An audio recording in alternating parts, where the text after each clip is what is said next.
আইলায় সুন্দরবনের যে ক্ষতিগ্রস্ত হয়েছিল, তার সৌন্দর্যকে হারিয়ে ফেলেছিল, সে কথা তার মনে দাগ কেটেছিল। আর সেই জায়গা থেকেই সুন্দরবনের ক্ষয়ক্ষতি দেখেই তিনি সমাজ সেবাকে জীবনের ব্রত হিসেবে পালন করেছেন।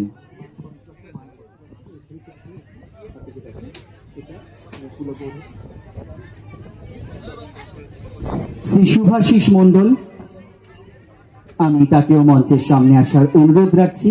তাকে সম্মান জ্ঞাপনের জন্য অনুরোধ করব সন্দেশখালী বিধানসভার মাননীয় বিধায়ক শ্রী সনোজ সর্দার মহাশয়কে। 2000-এরও বেশি মহিলাকে স্কিল ডেভেলপমেন্ট ট্রেনিং দিয়েছেন।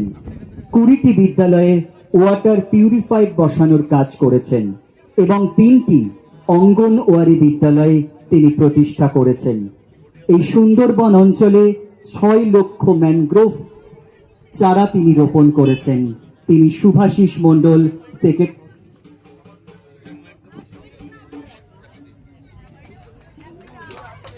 শ্রী শুভাশিস মণ্ডল তার হাতে উপহার পৌঁছে দিলেন, সম্মান জ্ঞাপন করলেন সন্দেশখালী বিধানসভার মাননীয় বিধায়ক শ্রী সনোজ সর্দার।